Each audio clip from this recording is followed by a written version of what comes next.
se nós podemos comentar este parágrafo de Paul Brunton. O parágrafo diz: os desejos devem ser negados na medida em que se interpõem no caminho da busca, mas só nessa medida. Isso significa, diz Paul Brunton, que o ascetismo total é geralmente desnecessário e muitas vezes indesejável. Claro, os desejos não podem desaparecer totalmente, porque mesmo quem busca espiritualmente, ele tem desejo de buscar. Aquilo não é um desejo? Então, você quer fazer o bem. Isto não é um desejo? Você não deseja fazer o bem? Você não deseja ser correto? Você não deseja ser fraterno? Isso tudo é desejo. Então, como é que não vai haver desejo? Então, esses desejos, segundo Paul Brunton, têm que ser negados quando eles se interpõem entre nós e o caminho. Quando nós temos algum desejo que vai nos tirar daquele caminho que nós desejamos trilhar. Mas o desejo há sempre. Então há diferentes tipos de desejo e há diferentes aplicações do desejo. E Paul Brunton diz que o ascetismo total é desnecessário e muitas vezes indesejável. Sim, porque é hipócrita. Porque não existe isto. Isto não existe na composição humana. A composição humana é feita de forças heterogêneas. Então não existe nada de total, puríssimo. Não existe isto na composição humana. Isto é impossível no nível humano. Então é desnecessário um ascetismo total, porque não existe isto. Mesmo que você se disponha a fazer um caminho diferente de um caminho normal de todas as pessoas, isto jamais será um caminho total. Isto é um grau diferente de caminho. E a regulagem desses graus, cada um vai fazendo, na medida que você vai caminhando, que você vai fazendo as suas experiências e que você vai fazendo as suas opções. Agora, nós temos muitos níveis de opções. Tem esta opção da personalidade, tem esta opção da mente, tem essa opção humana, mas a alma também faz as suas opções. Então, esta opção humana deve ser sempre submetida à opção da alma. Então, se nós mentalmente fazemos alguma opção, é muito prudente perguntar para a própria alma: está bem isto? Está bem? Essa é a tua opção? É bom perguntar isto, porque a opção da alma pode ser um pouco diferente. A opção da alma pode estar visando outras coisas que a mente, que a personalidade não estão visando, não estão enxergando. Então é sempre bom colocar as nossas opções à luz de um outro nível de consciência, que é a nossa alma, que é o nosso eu superior. E aquilo que este nível imediatamente superior nos mostra, responde ou abre para nós, é que ele é seguro, porque aquilo já está se aproximando de uma opção mais profunda do nosso ser, que nós mentalmente não conhecemos e que pessoalmente também não conhecemos. Então, as opções humanas, as opções da personalidade, são opções com respeito à própria vida, vida da personalidade, mesmo evolutiva, mesmo boa, mesmo positiva. Mas as opções da personalidade, em geral, são coisas dela, pessoais. E ali ela aprende a optar. As opções da alma são um pouco diferentes. Uma alma não vai optar só pensando nela. Uma alma vai optar pensando em um grupo de almas. Diferente isto. Uma alma não vai optar o que é melhor para ela. Quem faz isto é a personalidade, a mente, o homem, a criatura humana. A alma vai optar o que é melhor para o grupo de almas. E quanto mais evoluída é a alma, mais ela leva em conta os grupos todos de alma. E aqui está a evolução da alma. Já as opções da mônada, do espírito, já são diferentes. As opções do espírito são com respeito à vontade, a energia da vontade no cosmos, que o espírito está começando a conhecer, que o espírito está buscando conhecer e saber qual é.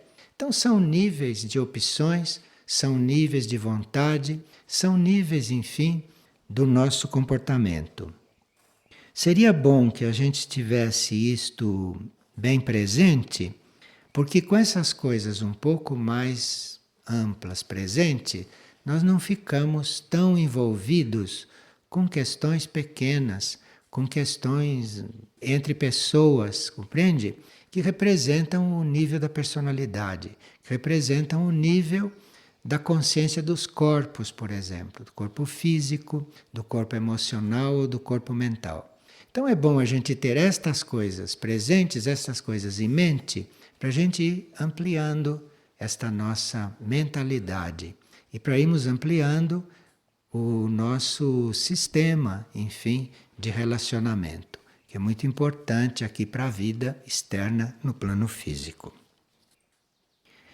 Eu conheci seres que estavam há 30, 40, até 50 anos em clausura.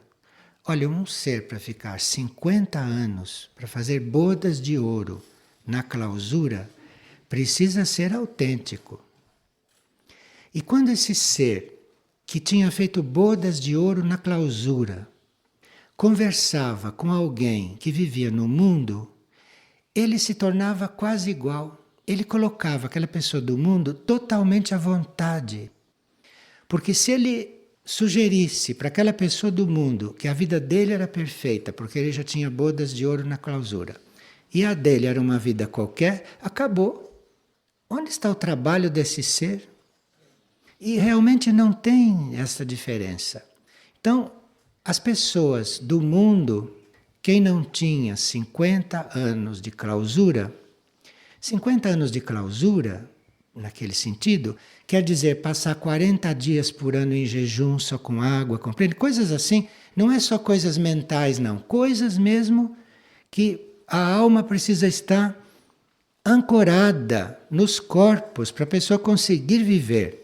Então, quem está nesta situação, nessas condições, não julga ninguém, não se coloca acima de ninguém em nenhum sentido, porque não tem por que se colocar acima. Não há motivo nenhum, porque Deus está em todos, o eu superior está em todos.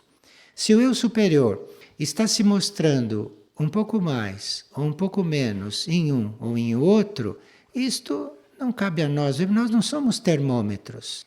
Nós temos que considerar o eu superior que está ali dentro, a mônada, o espírito que está ali dentro, e fazer o relacionamento com esse espírito ou com esta mônada. Uma pessoa chegou aqui e no primeiro dia ela já teve um sonho. No sonho, os ponteiros do relógio dela caíam todos. E eles foram deslizando suavemente assim e desapareceram. E ela queria saber o significado disto. Então, quer dizer, você chegou aqui, não fique marcando prazos para a sua transformação. E nem fique marcando prazos para o seu trabalho espiritual. As etapas espirituais não são vividas no tempo do relógio. As etapas espirituais, a evolução interna, não entra nesses prazos que a gente usa e coloca aqui fora. Então, não há pressa, existe o tempo interno de cada um e, portanto, nessas coisas, se a gente não tira o relógio e não dispensa o relógio, os ponteiros acabam caindo em benefício da gente, para a gente não ficar marcando tempo. Porque há também aquela tendência de a gente dizer, puxa, como ele caminha devagar, não é? Eu vou tão depressa, eu entendo tão rápido. E ele custa, né? Ele custa, ele resiste. Peça para os ponteiros do teu relógio caírem, porque aí você não fica mais medindo qual é o tempo do outro. Porque o nosso tempo não se mede desta forma. Nosso tempo interno é um outro desenvolvimento. Não é o tempo físico, não é o que se demora para fazer uma coisa, mas é como se faz aquilo. Isto que é internamente. Então, se nós vamos muito rápido e já resolvemos tudo, precisa ver como. Se resolveu mesmo. E o outro, que está indo mais lentamente, talvez não dê tantas demonstrações, mas talvez esteja resolvendo mais realmente, mais profundamente do que aquele que está indo tão bem e tão depressa. Nós temos conhecido muitos casos de pessoas exemplares, entre aspas, pessoas perfeitas, e de repente acabou. E outros que aqui não se destacam e assim caminham muito mais tranquilamente, ninguém os nota, estão aí, devagar e sempre. Então é preciso muito desapego nestas coisas. Desapego àquilo que nos vem à mente, desapego daquilo que vem do nosso íntimo, porque o nosso íntimo é bem heterogêneo, um pouco misturado, é um íntimo feito de experiências anteriores que fizemos, é um íntimo feito de coisas que nós observamos nos outros, feito de preconceitos, feito de leis mal assimiladas, de coisas que a gente não compreendeu muito bem e já deu como preparadas, como prontas.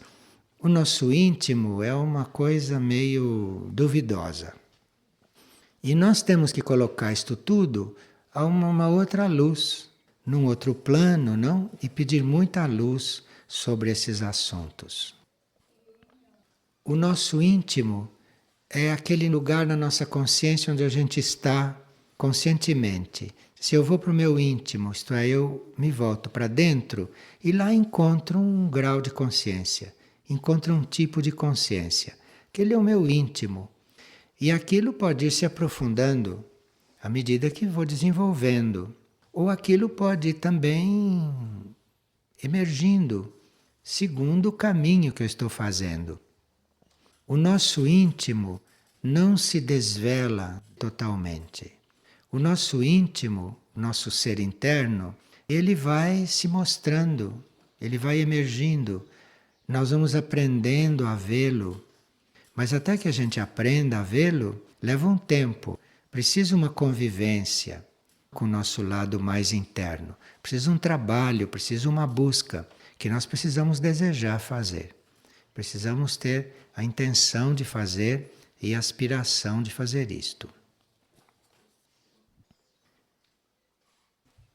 Aqui uma pessoa está bastante interessada nos raios e começa a ver as coisas do ponto de vista dos raios, dessas